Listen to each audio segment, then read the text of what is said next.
जब मेरा आमा के अंदर छत्रपाल हुआ वहाँ पहले भी, वहाँ का पूरी पहाड़ी में इतनी एनर्जी है, इतनी एनर्जी है कि इतनी एनर्जी मैंने बड़े बड़े सिद्ध क्षेत्रों में भी नहीं देखी, जितनी एनर्जी उस पहाड़ी के अंदर है। और पहाड़ के अंदर ऐसा आमा है, टोंक जिले में सुदर्शन उदय तीर्थ क्षेत्र, शरौली मोड़ से अंदर 13 किलोमीटर अंदर पड़ता है, बिल्कुल अंदर है वो, उसी टेकड़ी के अंदर, उसके अंदर ऐसा ज्यादा अपने पावरफुल एनर्जी है कि बहुत गजब। इस कार्यक्रम के पुण्यार्चक हैं डॉक्टर दिलीप, श्रीमती सुमन बोबरा, पुत्र एवं पुत्रवधू अरविंद प्रवीणा बोबरा, पौत्र नियम निर्वाण, बेटी एवं दामाद सोनल अंकुर संगोई, दोहित्र अनिश केवल, अमेरिका निवासी। नमो सिद्धार्णं नमो आयर्याणं नमो वज्रायाणं नमो लोये सवशाहूणं।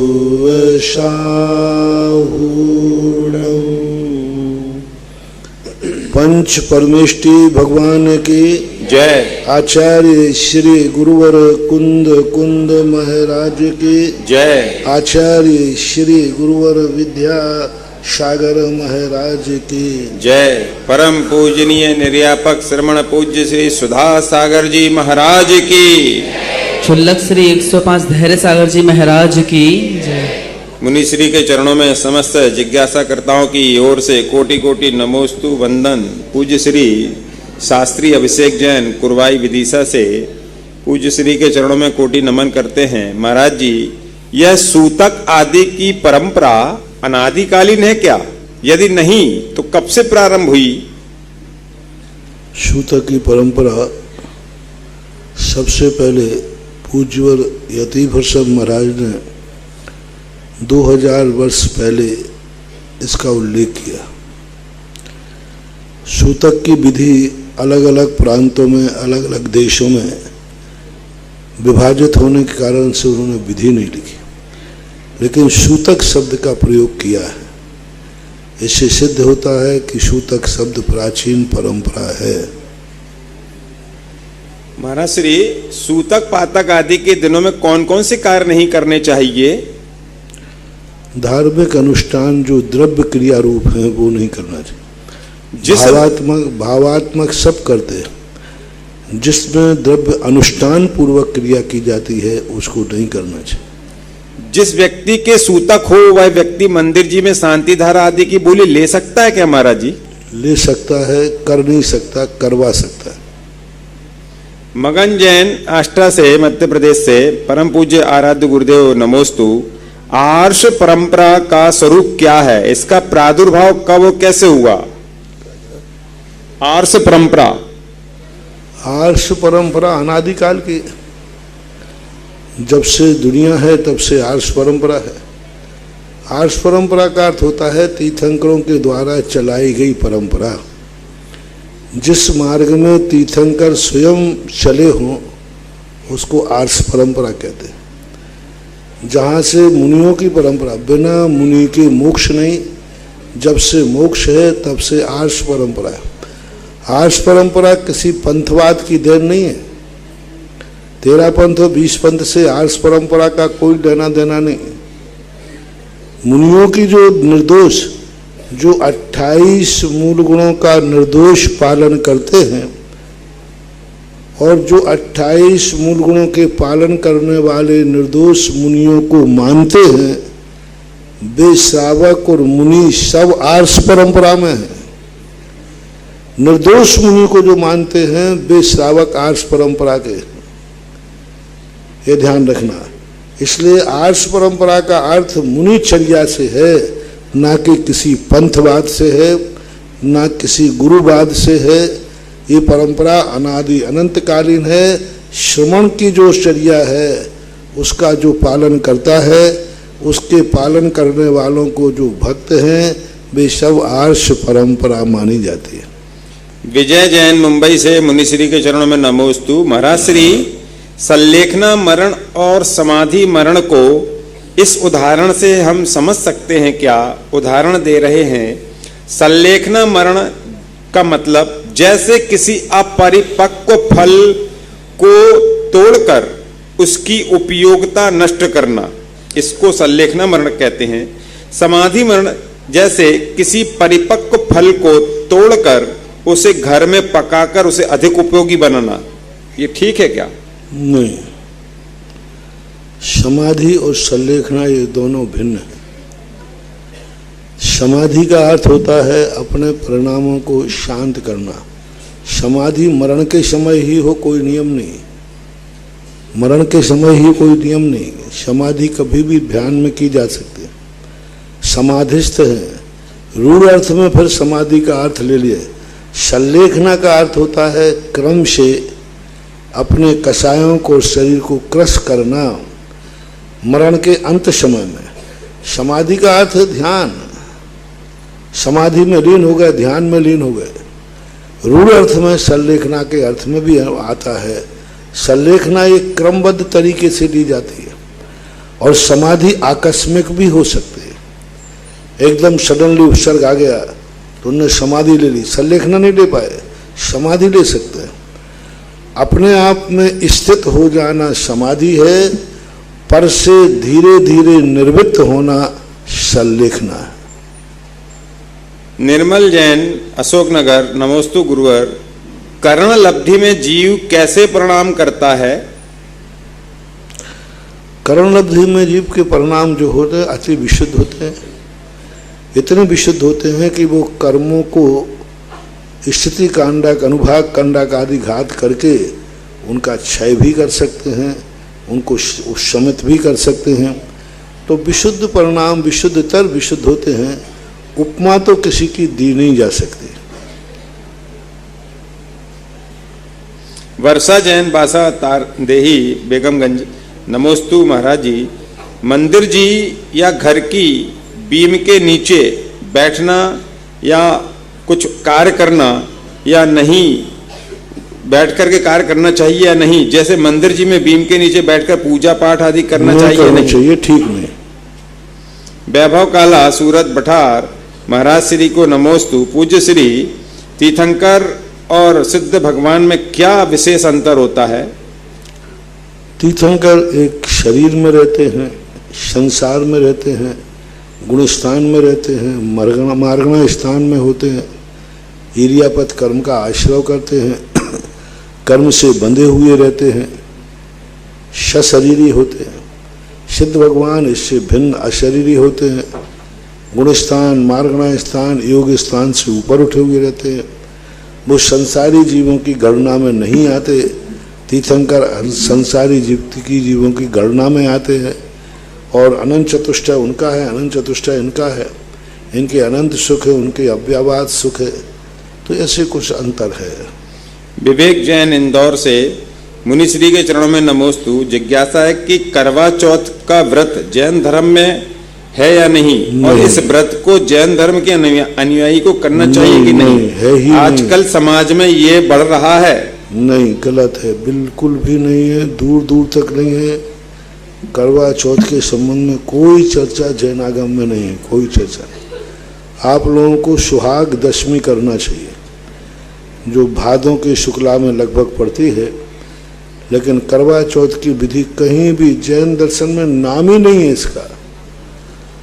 उसका यदि जैनी लोग करते हैं तो वह उनका एक प्रकार की सम्यक की आराधना है, सम्यक दर्शन का आगम विरुद्ध है, नहीं करना चाहिए। अन्य मत में है, उसके संबंध में हम कुछ नहीं कह सकते। अपने अपने मत के अलग अलग पर्व होते हैं। पूजा जैन, कोटा। नमोस्तु गुरुदेव। गर्भवती महिला को क्या क्या करना चाहिए, क्या नहीं, कैसे विचार रखने चाहिए, इस संबंध में हमें किस ग्रंथ में मिलेगा? आपने तो क्या क्या ऐसे पूछ लिया, तो आप इतने ही पूछते कि धार्मिक कार्य क्या करना है, क्या क्या नहीं करना चाहिए, मुझे क्या पता। हमसे उतने ही पूछो भाई। धर्म के कार्यों को करने में महाराज को आहार छोड़ करके 5 महीने के बाद बाकी धार्मिक पूजन पाठ सब कर सकते हो, विधान कर सकते हो, विधान में बैठ सकते हो, अपना स्वयं का विधान बैठा सकते हो, माला स्वाध्याय जाप तीर्थ वंदना जो तुम्हारी शक्ति पड़े वो सब कर सकते हो। संजना देवड़िया चंदेरी, मेरे इष्ट गुरु को नमस्कार। महाराज श्री, अगर कोई श्रावक अपने इष्ट गुरु के दर्शन करने में साल भर किन्हीं कारणों के कारण नहीं जा पाता तो उसको कौन से पाप कर्म का उदय है ये? अब उसकी परिस्थितियां देखने पड़ेंगे, परिस्थितियों के अनुसार उसके संकल्प के अनुसार वह निर्णय वो खुद ही कर सकता है कि वो बहानेबाज है या परिस्थितिबाज है। वंशिका जैन, सरस्वती कॉलोनी, कोटा। महाराज श्री, पूरे परिवार की ओर से नमोस्तु। महाराज जी, जिज्ञासा है कि जीवन की एक असल घटना पर आधारित है। वह यह है कि मैंने एक दिन देखा कि कई संख्या में चींटियां एक जीवित लट के पीछे पड़ी हुई थी। वह उससे भोजन बनाने वाली थी, तो मैंने उस लट को कागज से उठाकर एक सुरक्षित स्थान पर छोड़ दिया। उस लट के प्राण बच गए। तो महाराज, मेरी जिज्ञासा है, मुझे इस कृत्य के लिए उस लट के प्राण बचाने का पुण्य लगेगा या चींटियों को भोजन से वंचित करने का पाप?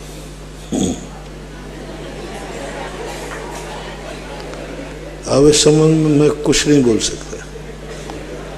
आपका भाव उस चींटी को तो कुछ कोई बात नहीं, आपको पुण्य ही लगेगा, क्योंकि चींटी तो और कुछ भी खा सकती है, लेकिन उसको कितनी वेदना हो रही उल्लट के लिए, सारी चींटियां खा रही हैं।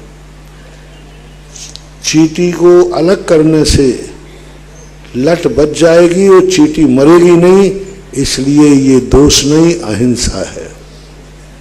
क्योंकि चींटी भी बचेगी और लट भी बचेगी। ऐसी दशा होती कि चींटी मरेगी या ये मरेगी, तो फिर उसमें भी अलग विचार करते। लेकिन अभी तो चींटी को हटा दो, चींटी मरने वाली नहीं, वो कुछ और खा लेगी, इसलिए पुण्य ही लगेगा। जिज्ञासु, मांगरोल से, महाराज श्री के चरणों में नमोस्तु। जब जब अत्यधिक गर्मी होती है तब क्या मेहंदी, मुल्तानी मिट्टी मुनिराज के पैर तलवे पर हम लोग लगाकर वैयवृत्ति कर सकते हैं क्या? अब ये सब चीजें सार्वजनिक नहीं की जा सकती, परिस्थितियां हैं। किस परिस्थिति में है, मार्ग नहीं बनाया जा सकता। ये अपवाद मार्ग कहलाता है, और अपवाद मार्ग केस को देख करके ही कुछ सोचा जा सकता है। श्रीमती नविता जैन, कोटा। महाराज श्री के चरणों में नमोस्तु। निर्विकल्प स्वसंवेदन वीतरागी काल किसे कहते हैं? निर्विकल्प स्वसंवेदन वीतरागी काल किसे कहते हैं?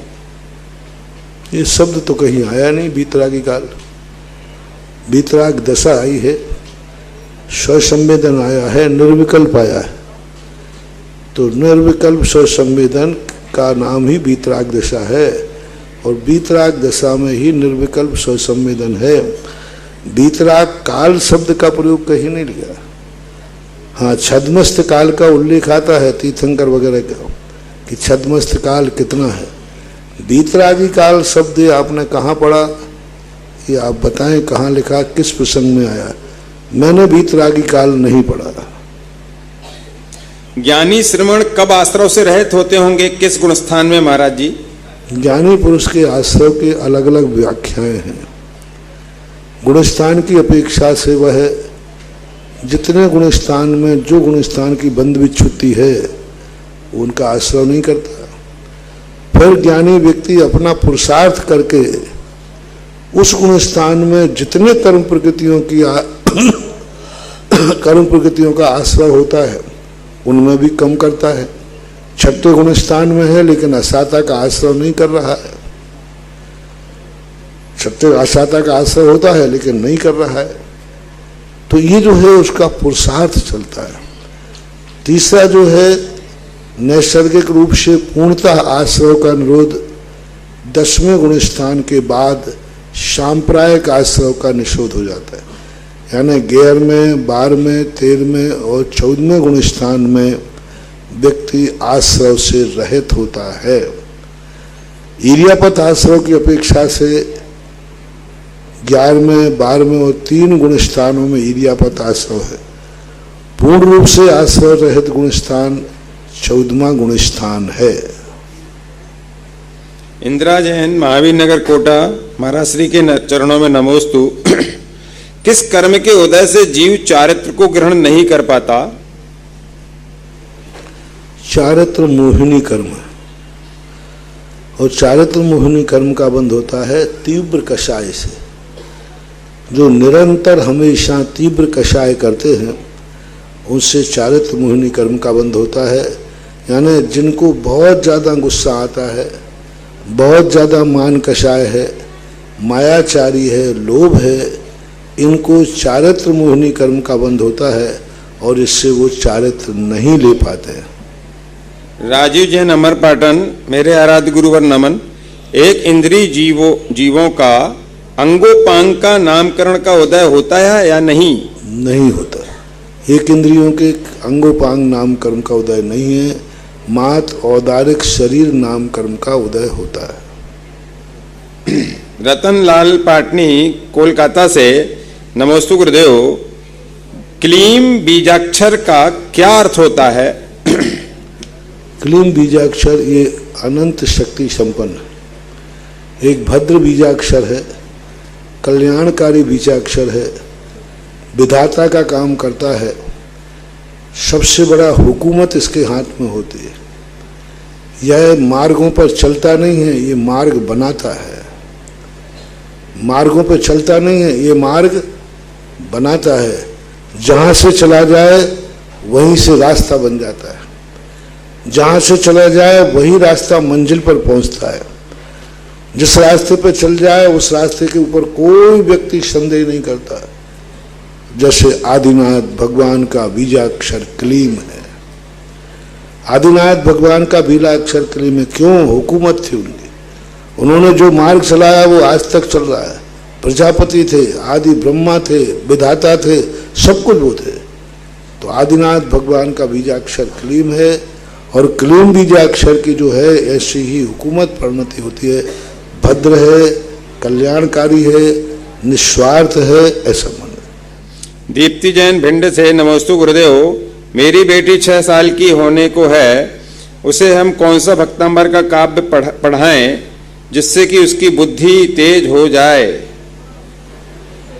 अब जब हम भक्तांबर पढ़ाएंगे तब सुन लेना, अलग से बताएंगे तो। अब पढ़ाई का पूछा, कल पूछोगे हम कौन सा भक्तांबर पढ़ाएं कि मेरी बेटी की शादी हो जाए। कल पूछोगे महाराज कौन सा भक्तांबर पढ़ाएं कि हमारी बहू बेटी के बेटा बिटिया हो जाए। कल पूछोगे महाराज कौन सा भक्तांबर पढ़ें कि हमारा व्यापार धंधा नौकरी लग जाए, हम नेट में पास हो जाएं।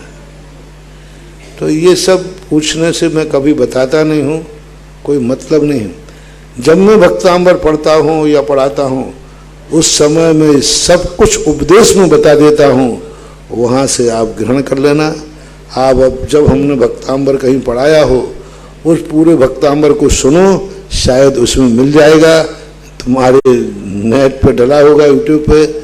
अलग से तो मैं ना आज बताया है ना कल बताऊंगा। मैं इतनी शांति धारा की महिमा बताता हूँ, लेकिन आज तक मैंने किसी से नहीं कहा कि तुम शांति धारा करो। इतने लोग परेशानी में आते हैं, बीमार आते हैं, सब प्रकार के लोग आते हैं, लेकिन मैं अपने मुंह से कभी नहीं बोलता कि शांति धारा करो। यदि मैं तुम्हारी तकलीफों पर शांति धारा बोलूं तो ये शांति धारा झाड़ा फूंकी में आएगी, और शांति धारा का उपदेश दूं तो ये शांति धारा की महिमा कहलाएगी। नमोकार मंत्र भी नहीं पढ़ेगा। तुम कहो महाराज बहुत तकलीफ में, कोई मंत्र बताओ, आप तो नमोकार नहीं, मैं नहीं दूंगा। नमोकार मंत्र की महिमा बताऊंगा। आज तक मैंने कभी किसी को ये नहीं कहा कि तुम शांति धारा कर लो, सब ठीक हो जाएगा। शांति धारा की महिमा जरूर बताता हूं, और शांति धारा महिमा है, अचिंत महिमा है। और जब तक मैं महिमा बताता रहूंगा तुम्हें शांति धारा फैलेगी और हमारे लिए बहुत बहुत हमारी विशुद्धि बढ़ेगी। और जिस दिन मैंने शांति धारा को झाड़ा फूंकी बना लिया तो तुम्हें फलना बंद हो जाएगा और हमारा बंटा झाड़ हो जाएगा। अंकित जैन, बेंगलोर से। महाराज श्री को नमोस्तु। पूज्य श्री दूध व दही के साथ गुड़ का सेवन किया जा सकता है क्या? दही के साथ तो निषिद्ध करते हैं, दूध के साथ में निषिद्ध नहीं है। अनुमेहा आशीष मुंबई, मेरे आराध गुरुवर नमोस्तु। गुरुवर, मोबाइल के वॉलपेपर पे भगवान या गुरु की फोटो रखना सही है गलत? रख सकते हैं, रखना चाहिए, नहीं तो दूसरी फोटो लगोगे। एक दिन मैंने प्रवचन में बताया था इसके फायदे। दिनेश जैन टोंक, नमोस्तु गुरुदेव। सहस्र नाम में हम इस प्रकार पढ़ रहे हैं, ओम ह्रीम अरहम श्रीमते नमः।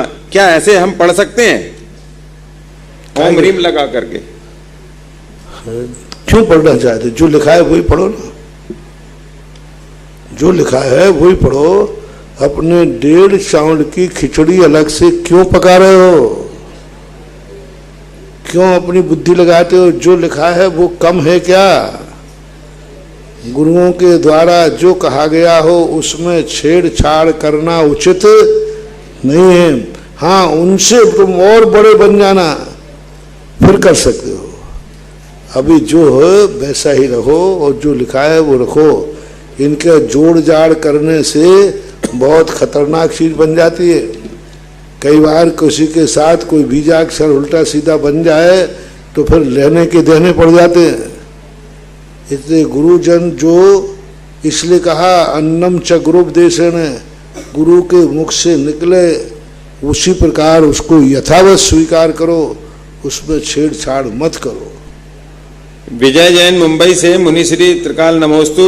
नारी वंश उत्पत्ति और पालन की मुख्य जननी है, क्या नारी का अपमान वंश विनाश का निमित्त बन सकता है? वैसे वैष्णव दर्शन के रामायण महाभारत दुर्गा आदि के कई प्रकरणों में ये अच्छे से दिखाया गया है। क्यों नहीं बन सकता? जो जिस चीज का उपयोग है उसका अनादर करने से तत्संबंधी बंद होता है। मैं प्रश्नों में कई बार कह चुका, जो माँ का अनादर करते हैं वे जाकर के सम्मूर्छनों में पैदा होते हैं, उनको माँ मिलेगी नहीं, जन्म लेंगे। तो ये तो है, जिस क्वालिटी का आप अनादर करोगे उससे वंचित रहना पड़ेगा।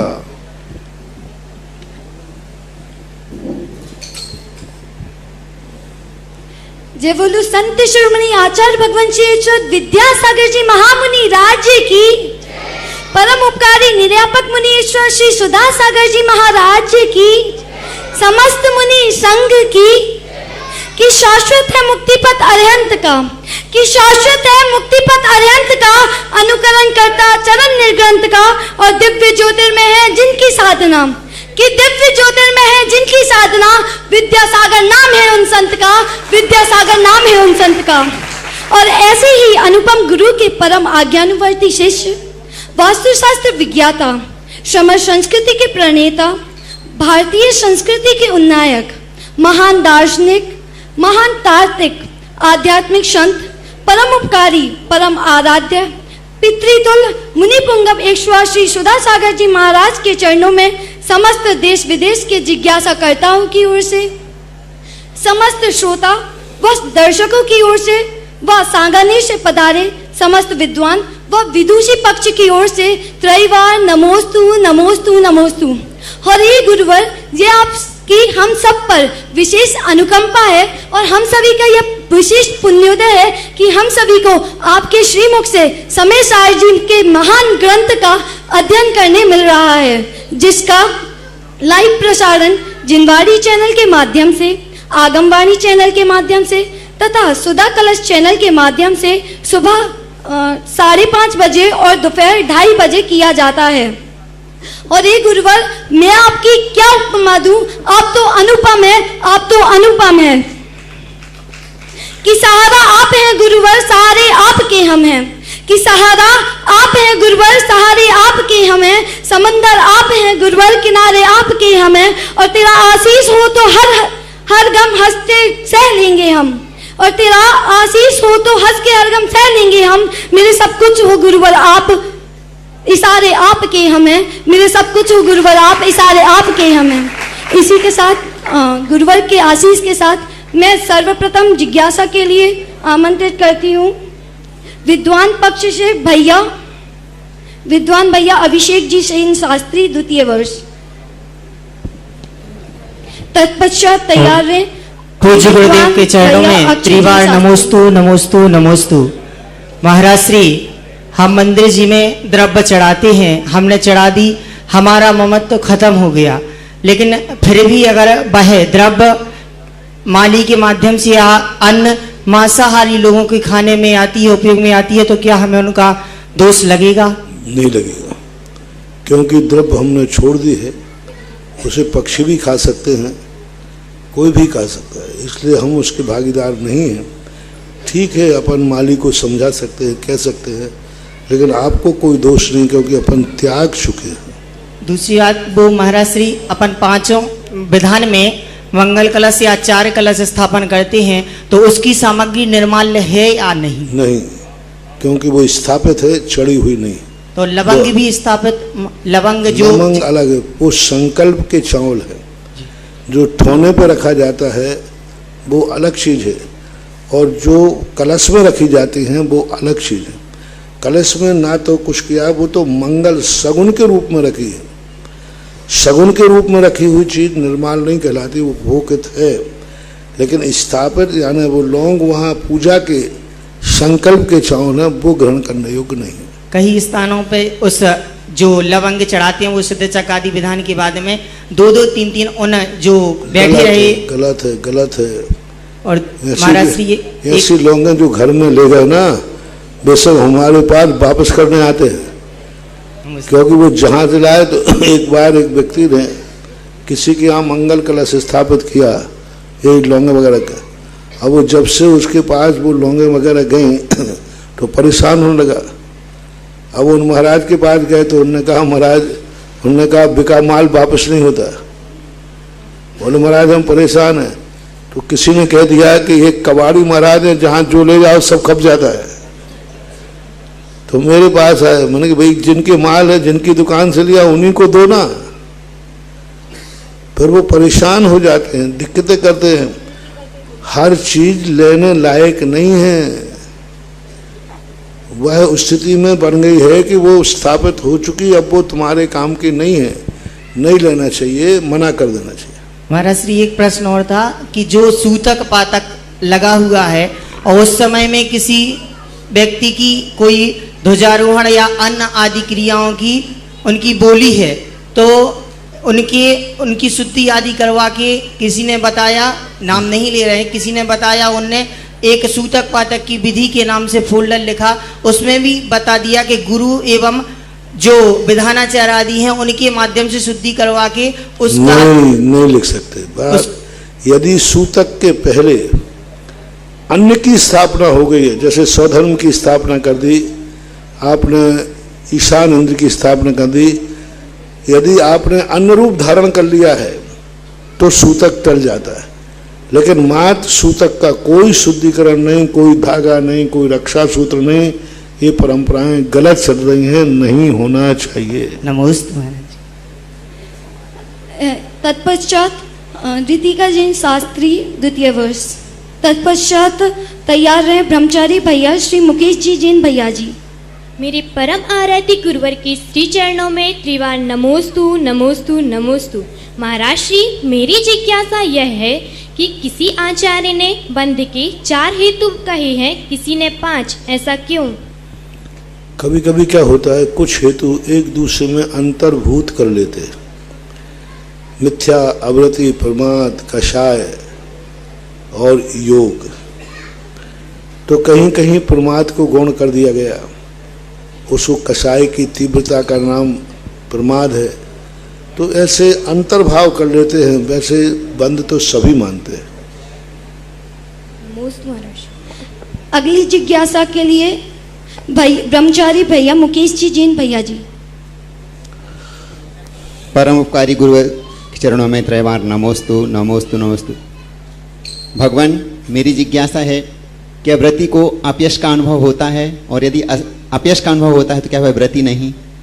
व्रति को अपयश का अनुभव होता है और यदि अनुभव होता है अपयश का तो वह व्रति नहीं? आगम के अनुसार आयस, कीर्ति, नाम, कर्म का उदय 4थे गुण स्थान तक ही होता है। 5म गुण स्थान में अपयश होता ही नहीं है, अनुभव भी नहीं करना चाहिए। क्योंकि वह तो आदरणीय हो गया। सज्जन पुरुषों के द्वारा जो व्यक्ति आदरणीय होता है उसका अपयश कैसे फैल सकता है? यदि फीलिंग कर रहा है तो उसका गुण स्थान गिरेगा, क्योंकि चौथे में ही अयस्कीर्ति, और अयस्कीर्ति नाम कर्म का उदय जीव विपाकी है, और जीव विपाकी होने से यदि फीलिंग है तो बराबर गुण स्थान गिरेगा।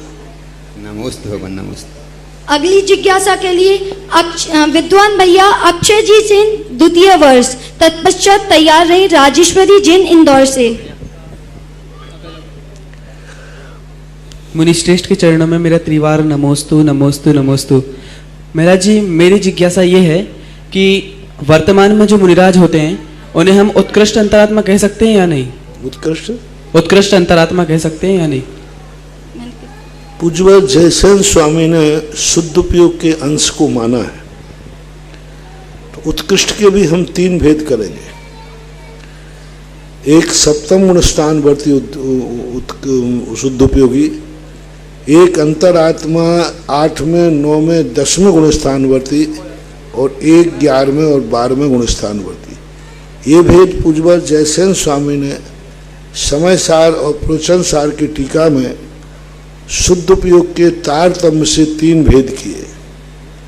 तो इस अपेक्षा से तो बन जाएंगे, लेकिन पूज्यवर कुंदकुंद स्वामी, पूज्यवर वीरसेन स्वामी आदि महाराजों की अपेक्षा अंतरात्मा जो है 11वें 12वें गुण स्थानवर्ती है। इसलिए आचार्यों का भेद करके हम अंतरात्मा कह सकते हैं, कारण में कार्य का उपचार करके। वस्तुतः आज जो उपयोग है वह मध्यम अंतरात्मा के अंतर्गत है, लेकिन छेड़ालाकार ने मध्यम अंतरात्मा वृत्ति को माना और अंतरात्मा मुनियों को माना। अब उन्होंने ये भेद नहीं किया कि शुभोपयोगी मुनि किस में जाएंगे। उत्तम अंतर आत्म है जे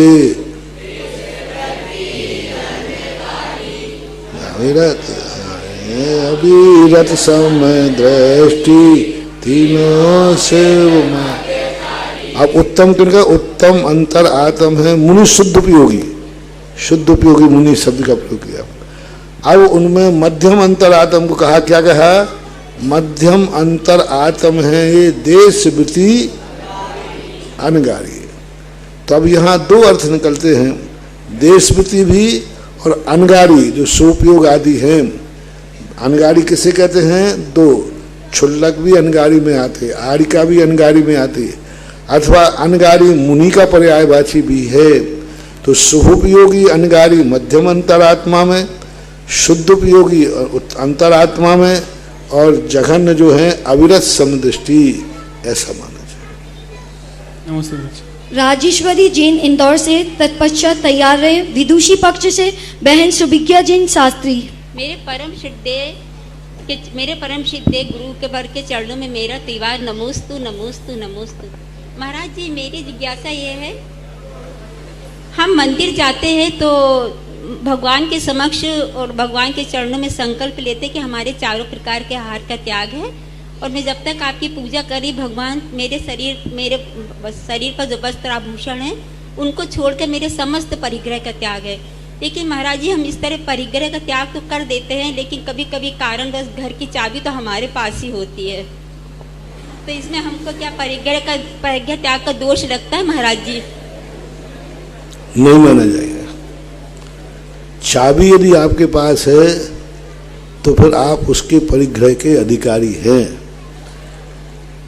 यदि आपके पास उसकी मलकियत है, सब कुछ है, और चाबी आप रखे हैं, तो चाबी ही तो दुनिया रखता है, नोट कौन से रखते हैं? महाराज जी, मजबूरी बस ताला लगाना पड़ता है। हाँ, तो बस आप वो जितना लगाओगे उतना पाओगे, और जितना नहीं लगाओगे उतना नहीं पाओगे। चाबी है तो जितना माल चाबी में रखा है उतना उतना माल के तुम अधिकारी हो, तुम त्याग करो या न करो। लेकिन ठीक है, अब चाबी भी, अब उस समय चाबी को भूल जाओ तो बात अलग है, तो बीच बीच में चाबी देख ले तो है कि नहीं, कोई निकाल तो नहीं लगे है, तो मूर्छा तो आई गई ना। नमोस्तु महाराज जी, नमोस्तु नमोस्तु।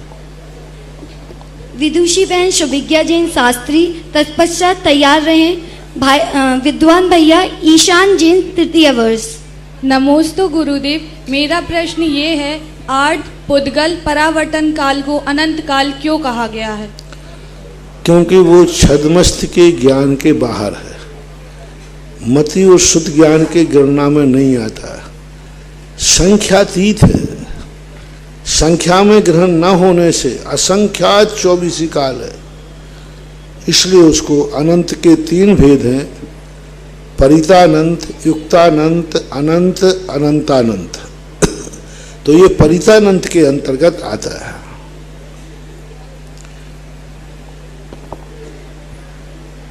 पूज्य मुनिश्री के चरणों में बारंबार नमोस्तु नमोस्तु नमोस्तु। महाराज जी क्षमा कीजिएगा, आपने बहुत ही अच्छे से समझाया था। टंकोत्कीर्ण का शाब्दिक अर्थ, उसका स्वरूप, उसका लक्षण क्या है और उसे हम किस प्रकार उसका स्वरूप पहचाने। वह अविनाशी है, अपरिवर्तमान है, तो कैसे समझे महाराज जी एक बार? टंकोत्कीर्ण का अर्थ है कि जो जिस रूप में है उससे यहाँ हुआ मत हिलो। एक समय वर्ती पर्याय भी टंकोत्कीर्ण है, वो एक समय निष्कंप है, स्थिर है, नाना रूप नहीं है, क्योंकि वह पर्याय भी सतरूप है। और सत जो है वह अपने आप में सत्ता का वाचक है। टंकोत्कीर्ण का सीधा अर्थ टांकी से उकीड़ी हुई लाइन जिस रूप में उकीड़ी जाए वो उसी रूप में बनी रहती है कि अन्य रूप हो जाती है। थपेड़ों से मिटती नहीं, कितने थपेड़े लगे लेकिन टांकी से उकीड़ी गई लकीर नहीं मिटती है। ठीक है, बहुत काल के बाद मिट जाए, वो तो उदाहरण है। तो इसी प्रकार जिस स्थिति पे हमारा उपयोग टिक गया है, वो कितने उपसर्ग आ जाएं, कितनी परिस्थिति आ जाएं, वो टंकोत्कीर्ण है, उसमें वह परिवर्तन नहीं कर सकता। उपयोग की अपेक्षा, गुणों की अपेक्षा, आत्मा की अपेक्षा पुजवर कुंदकुंद अमृतचंद सूरी महाराज ने इस शब्द का प्रयोग किया, कुंदकुंद भगवान ने इस शब्द का प्रयोग नहीं किया। सबसे पहले टंकोत्कीर्ण शब्द का उपयोग पुजवर अमृतचंद सूरी महाराज ने किया। और उन्होंने क्या किया, परिणामों में तुम्हारा उपयोग टंकोत्कीर्ण बनाओ, उस पर टिकाओ जो अडिग है। इसी को अपन दूसरे रूप में ले सकते हैं सम्यक दर्शन में, इदमेव दृश्यमेव तत्वं नान्यान चान्यथा इत कंपाए शांभोवत शन्मार्गे संसारुचे। अब क्या करा इस मार्गदर्शन, तो जैसे तलवार की धार पर, देखो किसका उदाहरण, पानी की बूंद। सबसे पतली क्या है, पानी की बूंद, और सबसे पैनी क्या है, तलवार की धार। और नई तलवार की धार पर पानी की बूंद मोती सी चमकती है कि नहीं, कटती क्यों नहीं? पैनी धार है और पानी पतला है, फिर भी वो मोती के समान चमकती है। ऐसा ही हमारा सम्यक दर्शन टंकोत्कीर्ण, तो हम निसंकेत अंग का ही एक बड़ा रूप टंकोत्कीर्ण माने तो बन सकता है। उसी को समंतभद्र महाराज ने इदमें वो दृश्य में वो, ऐसा ही है, इसी प्रकार है, अन्य नहीं, अन्य प्रकार नहीं। तो ये जो है टंकोत्कीर्ण, एक समय भी वर्ती पर्याय पर टंकोत्कीर्ण हो जाओ, उसमें कुछ नहीं, यही है। कौन सी मिट्टी है ये छोड़ दो, कौन सी उत्पाद होगी ये छोड़ दो, बस टंकोत्कीर्ण। अभी कल परसों मैंने प्रवचन में कहा था, व्यय की अनुभूति नहीं होना चाहिए, नए पर्याय के उत्पाद का अपेक्षा नहीं होना चाहिए। जो वर्तमान में है उसी पर टिक जाओ, उपयोग को टिका दो। अनेक पर्याय पीछे आने वाली हैं, वो तुम्हारे ज्ञान का विषय न बन पाए। अनेक पर्याय निकल चुकी हैं, वो स्मृति का विषय न बन पाए। ना अतीत की स्मृति, ना अनागत की अपेक्षा, कुछ नहीं। एक टंकोत्कीर्ण, इसको टंकोत्कीर्ण का बहुत व्यापक अर्थ लिया है, ऐसा मानना चाहिए। महाराज जी इसे 6 द्रव्य में लगा सकते हैं क्या? वो ज्ञान की अपेक्षा, आगम में तो पुजवर कुंदकुंद अमृतचंद सूरी महाराज ने उपयोग की अपेक्षा से टंकोत्कीर्ण घटाया। अन्य द्रव्यों में क्या घटाओगे, वे तो शुद्ध हैं, टंकोत्कीर्ण है, वो तो अपने आप हैं। टांकी का उत्कीर्ण शब्द किया, उत्कीर्ण सदा से है कि उत्कीरा हुआ हो। उत्कीर्ण शब्द क्या कह रहा है, रेखा बनी हुई है कि कि रेखा उत्कीर्ण की गई है। उत्कीर्ण शब्द अनादि अनंत पर्याय को बता रहा है कि कुछ पुरुषार्थ को बता रहा है। तो अन्य द्रव्यों में कैसे घटाओगे? वो तो त्रिकाल वो तो टंकोत के टांकी से उकीरा गया कर्तृत्ववाद, यानी मनुष्य ही एक जीव ऐसा है जो टांकी से उत्कीर्ण यानी अपने परिणामों को टंकोत्कीर्ण बनाओ। धर्म द्रव्य वो टांकी से उत्कीर्ण नहीं है, वो तो है। अच्छा, पुद्गल जब टंकोत्कीर्ण बन नहीं सकता, क्योंकि आज शुद्ध बनाकर अशुद्ध हो जाएगा।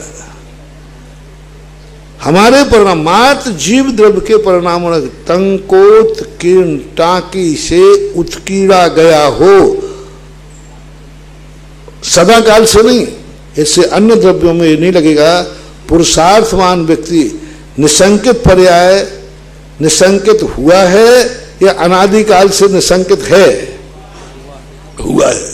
तो टंकोत्कीर्ण शब्द है जो पुरुषार्थ करके जान करके समझ पर एक पर टिक जाने का नाम टंकोत्कीर्ण है।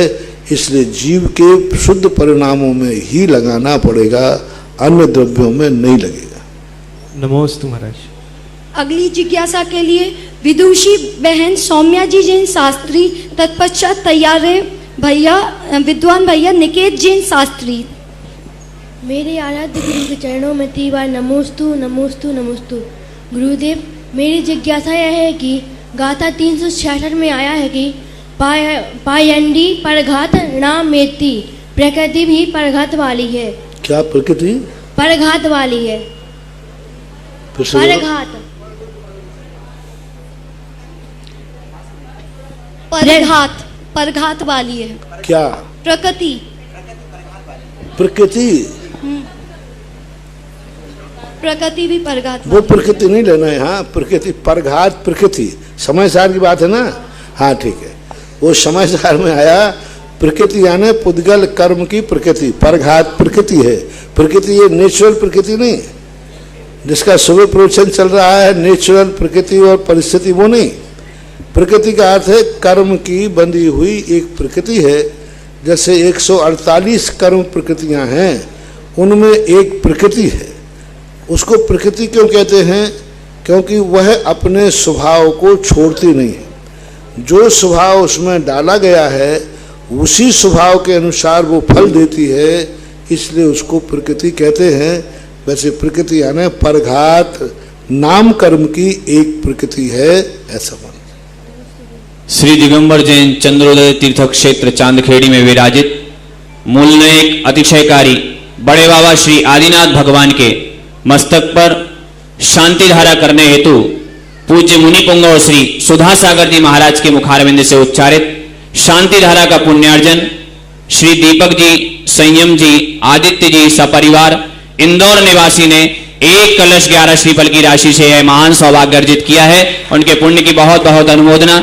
साथ ही दूसरी ओर से शांति धारा करने का परम सौभाग्य श्री कुशल राज जी, कपूर चंद जी, कमलेश जी, केवल जी, सिद्धार्थ जी, लंदन जी, सिद्धांत जी, सार्थक जी, विविध जी, सिया जी, नैविसारा, लिपिका, साक्षी जी, सखी जी सपरिवार नेमी नगर जैन कॉलोनी इंदौर निवासी ने 1 कलश 51 श्रीफल की राशि से महान सौभाग्य अर्जित किया है। इनके पुण्य की बहुत बहुत अनुमोदना। बंधुओं, प्रतिदिन कहते हैं द्रव्य क्षेत्र काल और भाव आदि के अनुसार ही बंद होता है, तो ध्यान रखें। श्री दिगंबर जैन तीर्थ क्षेत्र चांदखेड़ी में आज इस समय पर 18 तारीख से ही पूज्य मुनि पुंगव श्री का सानिध्य मिल रहा है। बड़े बाबा नीचे भूगर्भ में विराजित हैं और साक्षात समय सार की गंगा बह रही है। तो तीन ऐसे शुभ अवसर मिल रहे हैं और ऐसे शुभ अवसर पर जरूर बड़े बाबा की शांति धारा का महान पुण्य अर्जन करके हम अपने कर्म का क्षय कर सकते हैं। तो जो भी यहां पर नहीं आ पा रहे हैं अथवा जो अपने घर पर अभी विराजमान हैं, वो सभी यहां पर ऐसी महान गंगा में जो प्रवाहित हो रही है उस महान गंगा में गोता लगाने के लिए जरूर आप सपरिवार इष्ट मित्रों सहित चांदखेड़ी तीर्थ क्षेत्र पर पधारें। आप ऑनलाइन के माध्यम से भी अपने नाम यहां तक पहुंचा सकते हैं और शांति धारा का महान पुण्य अर्जन कर सकते हैं।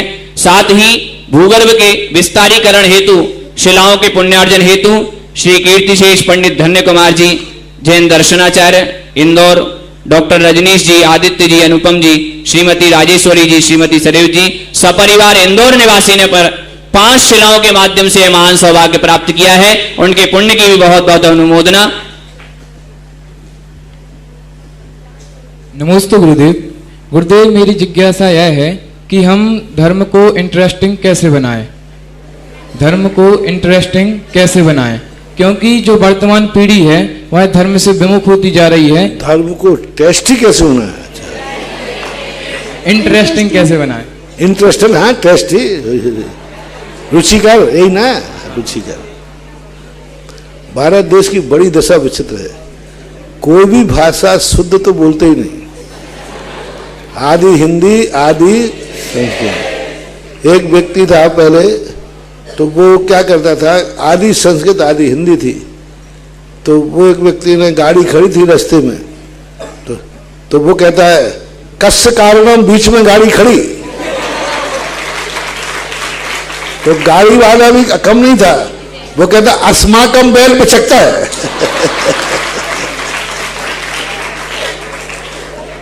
तो इसी प्रकार से भाषा है। अब हिंदी बोलेंगे तो अपन लोग बुके लाओ, बुके। अब बुक शब्द किसका है? अब बुक इंग्लिश में बुके बनता ही नहीं है। अब ए तो लगा दिया हिंदी का, बुक ले लिया इंग्लिश का, और ए लगा दिया हिंदी संस्कृत का, हिंदी का। अब वो बुके बन गए। ना ये शब्द इंग्लिश में मिलेगा कोर्स में, ना हिंदी में। अब यही कहते धर्म को रुचिकर कैसे बनाया जाए। तो धर्म को रुचिकर बनाने का अर्थ है भय और प्रीति। भय बिन प्रीति नहीं होती। धर्म के अभाव में कितने नुकसान हैं ये बताए जाए, धर्म से कितने फायदा हैं ये बताया जाए।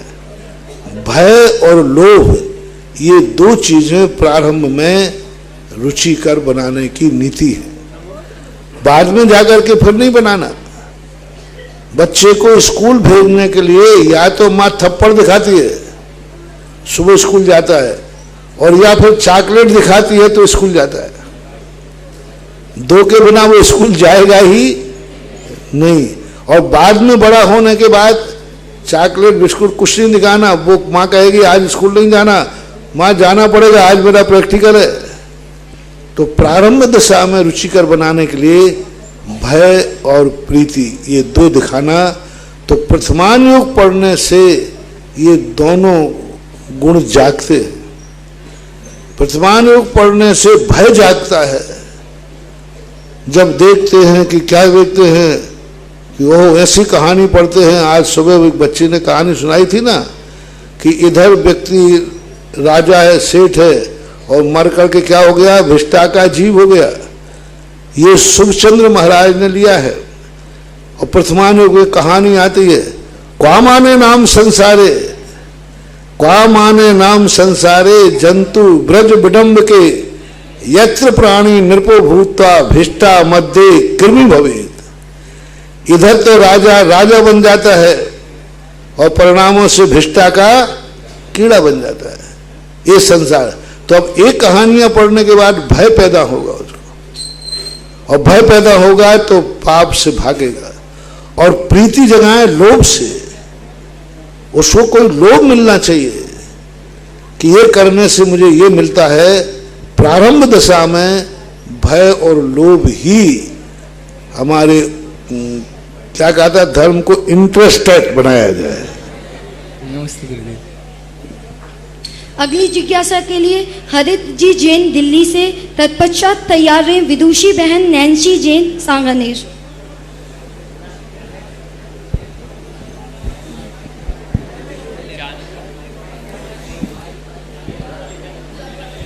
जल्दी करें, जल्दी करें, इतना देर नहीं। मेरे इष्ट गुरुदेव के चरणों में मेरा और मेरे परिवार की ओर से बारंबार नमोस्तु। गुरुदेव, मेरी जिज्ञासा है कि जैन धर्म हमें यही सिखाता है, आप भी अपने प्रवचन में यही बताते हैं, और हमारे बड़े भी हमें यही सिखाते हैं कि हमें सबसे मित्रता का भाव रखना चाहिए, किन्हीं से द्वेष दुश्मनी नहीं करनी चाहिए। पर गुरुदेव, आप अपने प्रवचन में यह भी कहते हैं कि अगर तुम्हारा कोई विरोधी ना हो तो जाके पड़ोसी को थप्पड़ मार दो, पर अपना एक विरोधी अवश्य बनाओ। तो महाराज जी, इस विरोधाभास को हम कैसे समझे? पहली बात तो खुशी है कि तू मेरे प्रवचन सुनता है। हाँ, बहुत अच्छा। अब प्रवचन सुन लेगा तो सारे जवाब उसी में मिल जाएंगे। पहली बात तो है कि जो विरोधी मित्र बनाओ अपनी तरफ से, अपनी तरफ से दुश्मन मत बनाओ। वो हमें दुश्मन माने तो अच्छा है, अपन को तो मित्र मानना है और सामने वाला हमें दुश्मन माने। हम यदि दुश्मन मानेंगे तो उसका भला है, और वो हमारा दुश्मन बनेगा तो हमारा भला है। तो हमें तो अपना उद्धार करना है, तो मित्र बनाओ। और वो थप्पड़ तो इसलिए मारा था कि जिससे वो मुझे दुश्मन मानने लग जाए। अंदर से अपन तो यही कहना कि बेटा मैंने तो इसलिए मारा है कि तू मुझे जगाता रहे। तो ये होता है, अपन को अपने दुश्मन नहीं बनाना, उसको अपना, वो हमारा दुश्मन बन जाए। मैं किसी का दुश्मन नहीं बनूं। सत्येषु मैत्रीम शब्द का अर्थ है कि सारा जगत मुझे मित्र माने, ये अर्थ नहीं है। सारा जगत मुझे मित्र माने ये अर्थ नहीं है, सारे जगत को मैं मित्र मानूं। तो हमें तो अपन को तो मित्र मानना है, और दुनिया मुझे दुश्मन माने तो हमारा कल्याण है। निंदक नीरे राखिए आंगन कुटी छवाए, इसलिए बिन मांगे सावन मिले। हाँ हाँ, ऐसे ही मैल आदि धुल जाता है। ठीक है। अगली जिज्ञासा के लिए बहन नैन्सी जैन, तत्पश्चात तैयार रहे श्रीमान ताराचंद जी जैन सोनागिर से। मेरे आराध्य गुरुवर के चरणों में नमोस्तु नमोस्तु नमोस्तु। महाराज श्री आपने प्रवचन में बोला था कि संसार से भयभीत होकर भागना नहीं चाहिए, पर जो सम्यक दर्शन के 4 गुण है, संवेग, प्रशम और अनुकंपा और आस्तिक, इनमें से एक का अर्थ होता है कि संसार से भयभीत बना। फिर ऐसे में हमारी हम किस दशा की बता रहे हैं? जो उस समय जो इतनी ऊंचाई पर पहुंच गए हैं कि अब संसार बहुत पीछे छूट रहा है, तो भी डर लग रहा है कहीं संसार मेरे पीछे ना आ जाए। तो ये शुद्ध उपयोग की दशा कही जा रही है। निश्चय नहीं की विषय वस्तु जब समय सार में परिणति होती है तो निर्भय की ही परिणति होती है। इसलिए मैं प्रश्नों में बार बार कह रहा हूँ, चरणान योग क्या है? चरणान योग है संसार से भयभीत होना। द्रव्यान योग है अपने आप में स्थित होना। अभाव में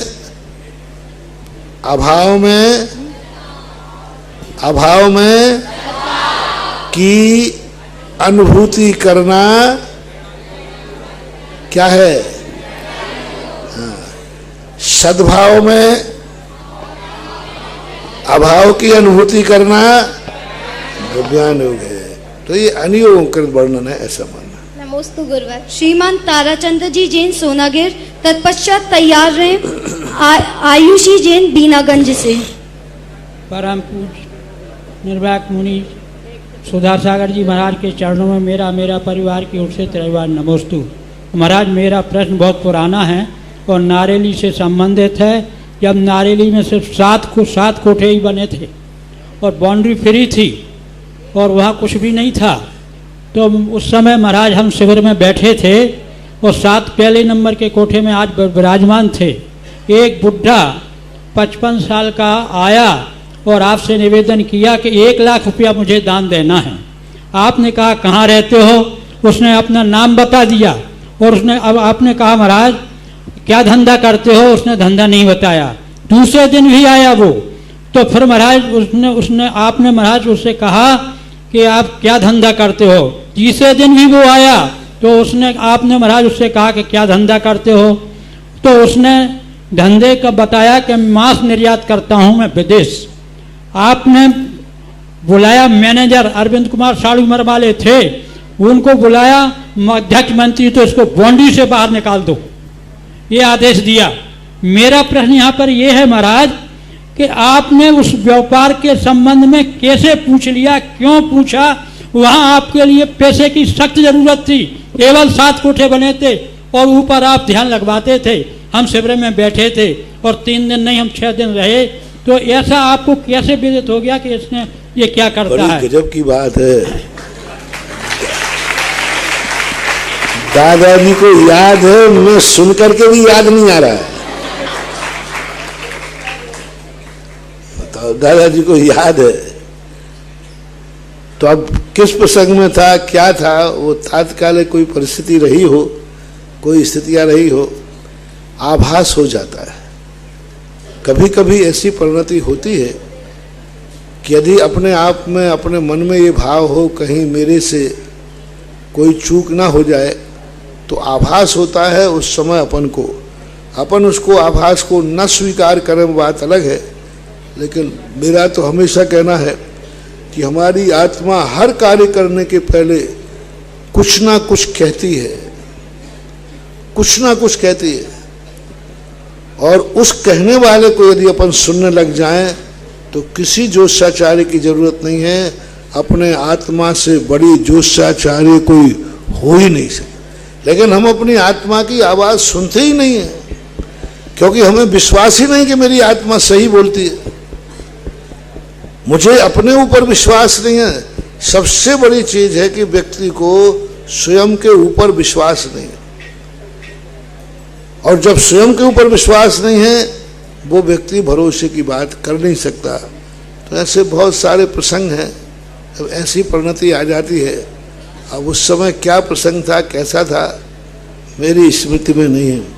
मैं तो यही चाहता हूँ अतीत सब भूलता जाऊं, भविष्य की कोई इच्छा ना हो और वर्तमान में जीता जाऊं, यही सबसे बड़ी मेरा जीता जागता उदाहरण है। हर क्षण में जीवित रहूं। जीने की इच्छा नहीं है, लेकिन हर क्षण जीवित रहने की इच्छा है। जीवित रहने की इच्छा है कि साक्षी बनता रहूं। अब जिस व्यक्ति के अंदर वर्तमान में इतनी कमाई हो, वो अतीत का हिसाब कौन लगाता है? अब वर्तमान में इतना विषय है, इतना विषय है कि उसी के लिए दिमाग काफी है। अतीत की बातें कहाँ तक स्मृति में रखूंगा। अच्छा है कि मैंने ताराचंद जी आपको हमारी बातों को टेप रिकॉर्ड आप बन गए, बढ़िया है। एक प्रश्न और है महाराज, आप ललितपुर पंचकलाट में विराजमान थे और बामोर पंचकलाट में आप विराजमान थे। उस समय आपने गोलाकोट के दर्शन नहीं किए थे, उस भूमि पे आपके चरण नहीं पड़े थे, और बामोर के पंचकलाट से ही आपने उसके विकास की भूमिका बनाई और 11 लाख, 5 लाख, 1 लाख रुपया की आपने घोषणा की सदस्य बनने की, वहाँ से बनने भी लगे।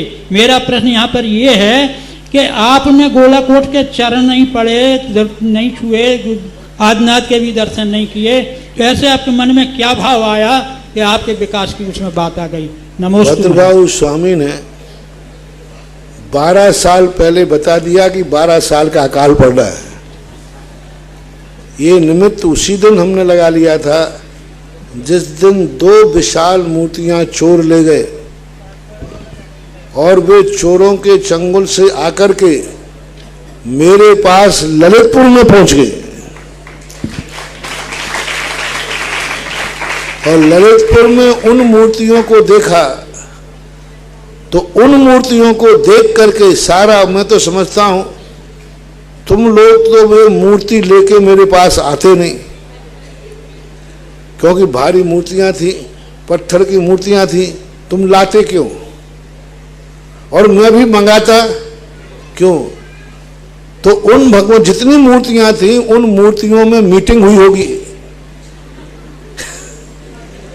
तो उन्होंने सोचा होगा कि सुधार सागर को कैसे बुलाया जाए, तो उन्होंने कहा कि कैसे बुलाएं, किसी की तो वो मानने वाले हैं नहीं।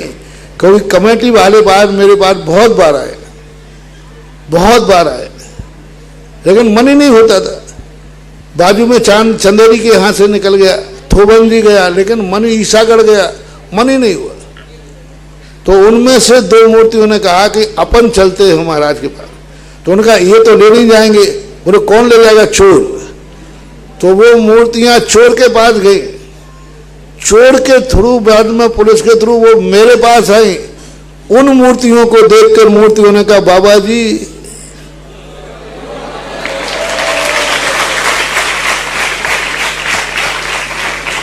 उसी दिन मैंने उन मूर्तियों को देखकर कहा, आप पहुंचो, मैं आ रहा हूं। क्योंकि उस मूर्ति की जो आभा देखी थी, वो दो मूर्तियां, उन मूर्तियों के जो शुभ संकेत थे, उस मूर्ति के अंदर वो क्षेत्र की एनर्जी थी, वो क्षेत्र की एनर्जी थी। उन मूर्तियों को देख करके बस तभी से मेरा मन बना था कि इस बार बामौर पंचकल्याणक तो बहाना था, गोलाकोट जाना था। और वो वही निर्णय चतुर्मास में जब ललितपुर था, वहीं पर सोच लिया था कि ये मूर्ति जिस क्षेत्र की है वो बहुत गजब का क्षेत्र होगा।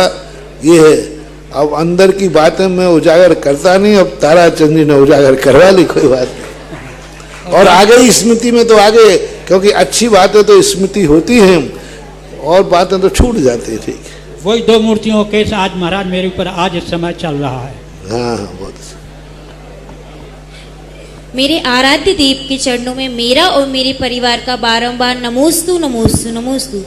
हे भगवान, मेरी जिज्ञासा ये है कि जैसा कि आगम में बताया है, तीर्थंकर भगवान के जीवन काल में वह अपने परिजनों का मरण नहीं देखते, तो मेरी जिज्ञासा ये है कि तो उनके परिजनों की आयु और अवगाहना क्या तीर्थंकर भगवान से भी ज्यादा होती है, जो ऐसा होता है महर्षि? हो सकते, कोई बाधा नहीं। तीर्थंकर की उम्र से ज्यादा उम्र भी हो सकती है, होती ही है। आदिनाथ के पिताजी की उम्र उस समय 30 वर्ष में तो निकल गए। 83 लाख पूर्वज की आदिनाथ की उम्र थी। इससे सिद्ध है कि नाभिराय और मरुदेवी की उम्र 83 लाख पुरुष से तो बड़ी थी ही। तो ऐसा होता है, वो नियोग होता है। उनके यहाँ अल्पायु वाले लोग नहीं जन्मते, वो सब प्रकृति सेट कर देती है, ऐसा मानना चाहिए। नमोस्तु गुरुदेव। अगली जिज्ञासा के लिए मौली जी जैन जबलपुर से। महाराज जी के चरणों में तीवार नमोस्तु नमोस्तु। महाराज जी मेरा प्रश्न है कि समूह शरण के मान स्तंभ में जो जिन प्रतिमाएं होती हैं वह कहाँ से आती हैं और क्या वह प्रतिष्ठित होती हैं या अप्रतिष्ठित? इसके संबंध में आगम में कोई उल्लेख नहीं है जी, लेकिन ऐसा प्रतीत होता है कि वे मूर्तियां अकृत्रिम होती हैं और अकृत्रिम चैत्यालयों में रहती होंगी। वहाँ से अनेक प्रकार की जिस साइज की चाहिए है, क्योंकि तीर्थंकरों की साइज का एक 500 धनुष से लेकर जो उम्र होती है, अंतिम तीर्थंकर महावीर स्वामी 7 हाथ के थे, तो वहाँ तक की स्थितियाँ बनती होंगी। पर कहाँ से आती हैं, कैसे आती हैं, ये नहीं, पर आती जरूर है, ये पक्का है। देवों की विक्रिया नहीं है, झूठ बांस की नहीं है, अपूजनी नहीं है। देवों तो विक्रिया से बना के रख ली, ये भी नहीं है, क्योंकि विक्रिया से बना के रखती तो वो वंदनीय नहीं हो सकती, पूजनीय नहीं हो सकती। देवता लोग समोषण में ऐसी बेईमानी बदमाशी करके पूजा नहीं करवा सकते, इसलिए वो अकृत्रिम है। पर वो कहाँ से कैसे आती हैं, आगम का उपदेश नहीं है। नमोस्तु गुरुवर, नमोस्तु नमोस्तु प्रभु जी। नमोस्तु गुरुवर। महाराज जी मेरा एक प्रश्न है कि मैं एक टीचर हूँ और गांव में जाती हूँ, वहाँ पे मतलब कीड़े मकोड़ों को मार दिया जाता है, मना करने के बाद भी हम कुछ नहीं कर पाते, उसके लिए मैं क्या कर सकती हूँ?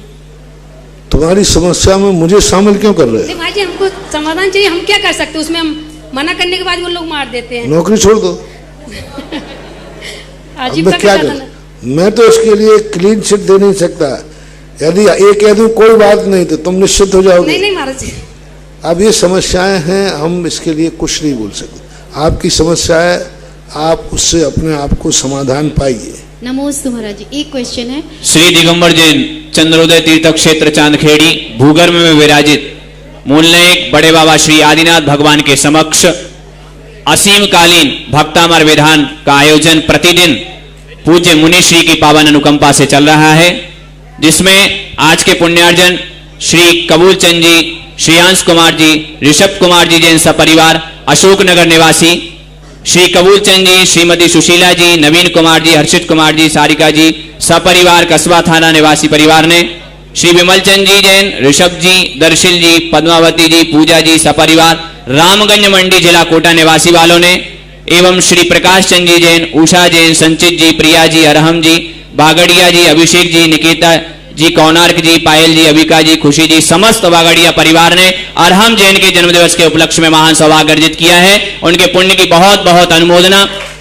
हमारे इस जिज्ञासा समाधान को देख करके जिनवाणी चैनल के माध्यम से भी 15 मिनट अधिक करने की घोषणा भी उन्होंने की है, उनके भी बहुत बहुत अनुमोदना। समय सार जी शिक्षण प्रशिक्षण शिविर में समागत जो विदुषी आई हैं बहनें, उनके साक्षात प्रवचन आदि को श्रवण करके और पूज्य मुनि पुंगव श्री की प्रेरणा से जो प्रतिष्ठापित हुआ है, ऐसे पावन अनुकंपा से प्रतिष्ठापित श्री दिगंबर जैन श्रवण संस्कृति संस्थान संत सुधा सागर बालिका छात्रावास की इतनी स्वल्प काल में ही इतनी विशेष प्रगति को देख करके श्रेष्ठी परिवार श्री दाबू भाई जी, नाथूलाल जी, सांवला, लांबा खोए वाले कोटा सपरिवार ने 1 वर्ष के लिए एक बालिका को गोद लिया है, उनके पुण्य की बहुत बहुत अनुमोदना। अगली जिज्ञासा के लिए वीरोदय तीर्थ क्षेत्र कमेटी बांसवाड़ा, तत्पश्चात तैयार है मौली जी जैन जबलपुर से। गुरुवर के श्री चरणों में वीरोदय तीर्थ क्षेत्र बांसवाड़ा की ओर से बारंबार नमोस्तु नमोस्तु नमोस्तु। गुरुवर 27 तारीख को आपके शुभाशीर्वाद से वागड़ के सबसे बड़े तीर्थ वीरोदय क्षेत्र में स्थापित होने वाली सबसे बड़ी प्रतिमा का मंगल प्रवेश होने जा रहा है। प्रत्येक वागड़वासी बहुत उत्साहित हैं। गुरुदेव, प्रत्येक घर में दीप जलाए जा रहे हैं, प्रत्येक घर के बाहर रंगोली सजाई जा रही है। ऐसा मानो जैसे 27 तारीख को वागड़ में दिवाली सा माहौल होने जा रहा है। गुरुवर, हमारी जिज्ञासा ये है कि इस मंगल प्रवेश के त्योहार को हम कैसे भव्यतम रूप देवें। नमोस्तु गुरुवर। अच्छा भगवान, जब देखो वागड़ में इतनी बड़ी मूर्ति, इतना बड़ा विशाल क्षेत्र पहला बन रहा है, और पहला क्षेत्र जब बनता है तो उसके ऊपर पूरे क्षेत्र की भविष्य स्थापित होता है। सभी लोगों को मिलकर के ही क्षेत्र बनाना चाहिए। कमेटी वालों को भी सबका क्षेत्र मान के चलना चाहिए। व्यवस्थापक भली कोई भी हो, पेड़ भली किसी के आंगन में लगा हो, लेकिन हवाएं उसकी सारी दुनिया को मिलती है। क्षेत्र भली कैसा भी किसी रूप में, लेकिन वह सब व्यापक बनना चाहिए। कमेटियों को भी उदार भाव रख करके सारी पब्लिक को, सारी जनता को, सारे लोगों को लेके रखना चाहिए।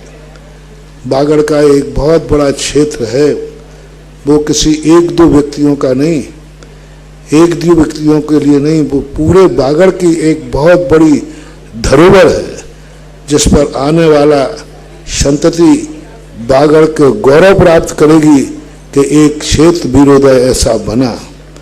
और ये मूर्ति पहुंचने के बाद तो वह क्षेत्र का भविष्य टंकोत्कीर्ण हो जाएगा, क्योंकि भगवान पहुंच गए, यानी सब कुछ पहुंच गया।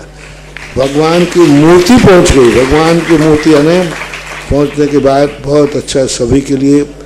बस ये है कि क्षेत्र को बहुत अच्छी तरह बनाओ, उसमें कोई दोष छुपाओ मत, कोई कमियां छुपाओ मत, अभी सुधारो। वागड़ की तुम्हारे वीरोदय कमेटी की सबसे बड़ी कमी है कि वो चाहते हैं कि मेरी कमियां महाराज तक नहीं पहुंच पाए, छुपी रहे।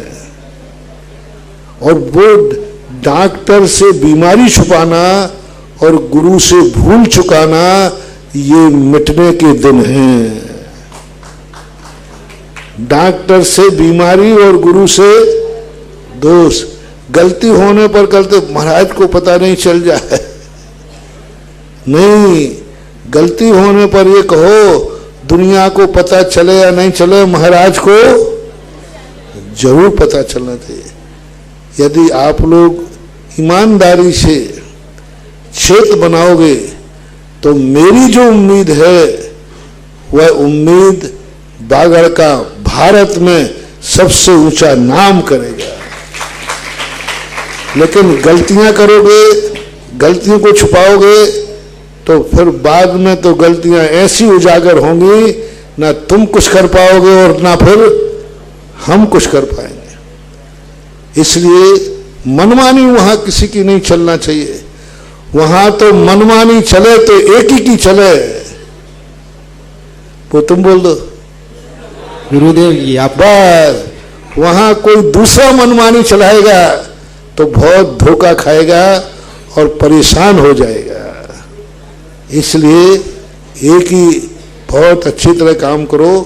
मैंने उसके सचेत के संबंध में जो नंद्याव्रत की स्थापना की थी बहुत ऊंचाई तक पहुंचाने के लिए, और पहुंच रहा है, लेकिन बीच बीच में कुछ कारण से कहीं ना कहीं कोई व्यक्ति मन में गड़बड़ कर रहा है, तभी उसमें थोड़ी बहुत गड़बड़ी की स्थिति नजर आ जाती है, मुझे आभास हो जाता है।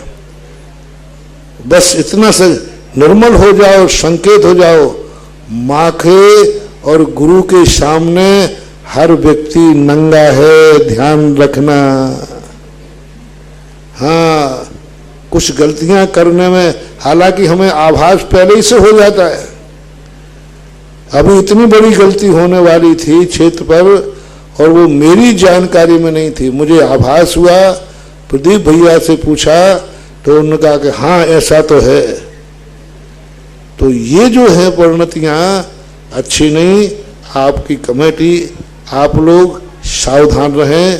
कार्य बहुत अच्छा है, बहुत बड़ा है, ये दीपक है, सावधानी से पकड़ना, चूक गए तो मामला। हाँ चले। अगली जिज्ञासा के लिए श्रीमती कीर्ति जी जैन, हनुमान ताल से जबलपुर, और तत्पश्चात तैयार रहे विदुषी बहन आस्था जी जैन, सांगानेर। मुनिश्री के चरणों में बारंबार नमोस्तु। हे मुनिश्री, मेरी जिज्ञासा है, सौधर्म इंद्र सची इंद्राणी, उनमें किन जीवों का जन्म होता है? सौधर्म इंद्राणी सची का? सौधर्म इंद्राणी सची, उनमें किन जीवों का जन्म होता है, या किस जीव के पर्याय माने उस पर्याय में आते हैं? कोई जीव नहीं, अच्छे कर्म अच्छे भाव जो करते हैं वो बनते हैं।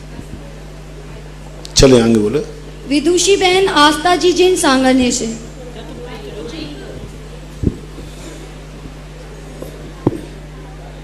कि विद्या सिंधु के सागर की बूंदों को तुम छलकाते हो, विद्या सिंधु के सागर की बूंदों को तुम छलकाते हो। गुरुजी, हम अज्ञानी बच्चों को सच्चा मार्ग दिखाते हो। कि गुरुजी तेरे रूप अनेकों हम बच्चों ने देखे हैं, गुरुजी तेरे रूप अनेकों हम बच्चों ने देखे हैं। ओ गुरुवर, हम सबको सानिध्य देकर समय सार बतलाते हैं, समय सार बतलाते हैं। ऐसे गुरुवर जी के चरणों में बारंबार नमोस्तु नमोस्तु नमोस्तु। गुरुजी, हमारे परम पूज्य आचार्य श्री बोलते हैं कि जैसा खाओ अन्न और वैसा होवे मन, और जैसा पियो पानी और वैसी होवे वाणी। तो गुरुजी, मेरी जिज्ञासा ये है कि हमारा जो जैसा हमारा भोजन होता है उसका हमारे चरित्र पर प्रभाव पड़ता है, तो क्या हमारे वस्त्रों और हमारी वेशभूषा से भी हमारे चरित्र पर प्रभाव पड़ता है? जैसा कि अभी हम पाश्चात्य संस्कृति को अपनाते जा रहे हैं, और जबकि विपरीत में जो पाश्चात्य संस्कृति के जो लोग हैं वो हमारी भारतीय संस्कृति को अपना रहे हैं। तो गुरुजी, जिज्ञासा का समाधान हर वस्तु का प्रभाव पड़ता है, हर वस्तु एनर्जी देती है। मैंने 3 दिन प्रवचन दिए थे विगत वर्ष में। ये एक पाषाण भी हमें एनर्जी देता है, गमले में लगा हुआ पौधा भी हमें एनर्जी देता है, सकारात्मक नकारात्मक हर चीज देती है। जो वस्तु तुमसे जुड़ जाती है हर वस्तु का प्रभाव पड़ता है। हम कपड़ा पहनते समय आपका भाव क्या है देखना, वही कपड़ा पहनते समय आपका भाव क्या है उस समय। बस अब बाजार में आप निकलोगे, लोगों की दृष्टि वही जाएगी जिस दृष्टि से आपने कपड़ा पहना है। यदि आपने पाश्चात्य संस्कृति के अनुसार जो आज फुअर कपड़े पहने हैं, तो फुअर कपड़े पहनते समय क्या भाव आया? सब लोग मेरी तरफ देखें, राग भाव से देखें, बुरी भाव से देखें, तो जितने लोग देखेंगे सबके तुम्हें देखकर बुरे भाव आएंगे।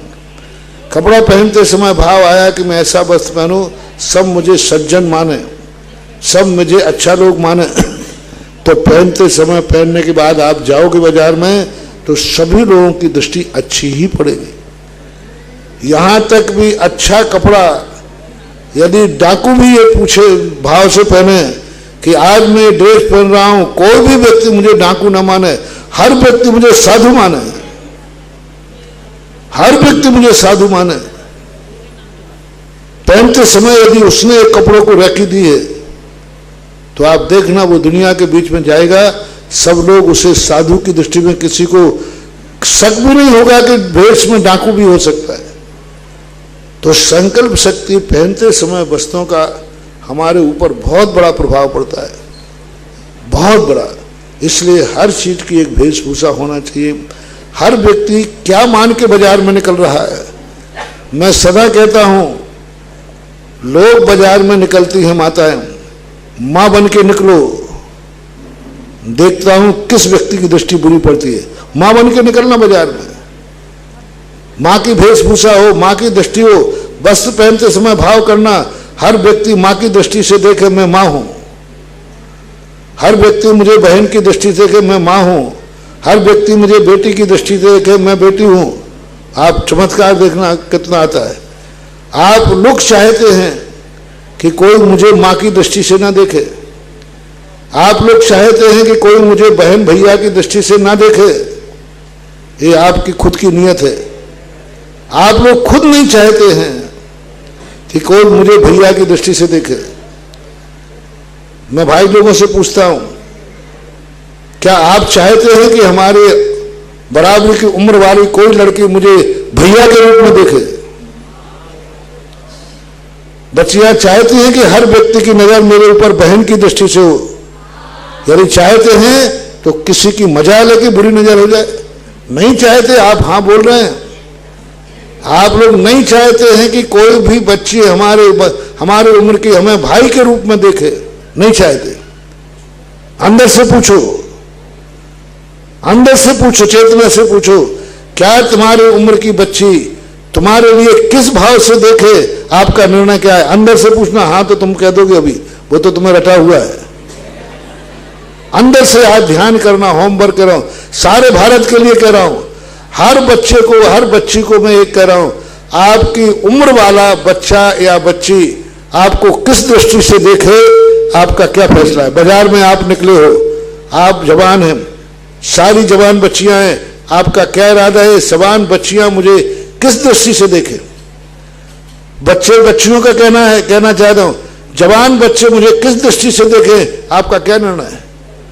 एक घटना घटी एक चतुर्मास के अंदर, एक कैसेट बेचने वाले होते ना कैसेट, तो एक माता जी थी वो, तो उस कैसेट वाले ने कह दिया, अम्मा जी ये ले लीजिए। वो जो जम के झापड़ दिया, मैं तुझे अम्मा दिख रही हूं? अम्मा यथार्थ घटना है, मैं तुझे अम्मा दिखती हूं भी? मैं इतनी जवान हूं और मैं तुझे अम्मा दिखती हूं? अब बोलो, अम्मा शब्द बुरा था क्या? झापड़ पड़ा है, झापड़। उस दिन से मैंने समझा कि ये नारियां खुद चाहती हैं कि लोग मुझे अम्मा की दृष्टि से ना देखें। अब क्या दृष्टि से देखें वो मैं अपने मुंह से नहीं बोल रहा हूं।